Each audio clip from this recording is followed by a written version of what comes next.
আমি আর কিছুই বলছি না, ভালো থাকো, সুস্থ থাকো, একটু আনন্দে জন্মদিনে থাকো, বলে হ্যাঁ ঠিক আছে আসবে। আর পড়াশোনায় যেন আমাদের ছেলেটার মতি হয়। ওকে ওকে, নমস্কার। পায়ে হাত দিয়ে নমস্কার করতে হয়।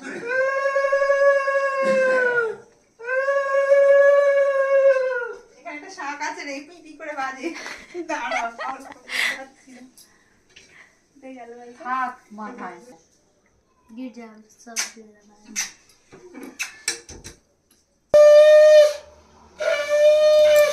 এদিকে এসো, মা এক চামচ পায়েস খাই দাও, এদিকে এসো সোনা দাদা, এদিকে এক এসো, চামচ পায়েস খাই দাও। এদিকে এসো, তোমাকে একটু দিই, চাপ দিয়ে এই সোনা দাদা আমার সুস্থ থাকুক, ভালো থাকুক, আনন্দে থাকুক, মানুষ হও সব, দুজনে তিনজনে আমার আদরের সব। এনাও পায়েস দাও, পায়েস দাও, ওকে একটু দাও। ना आगे तो जाके खाओ। এ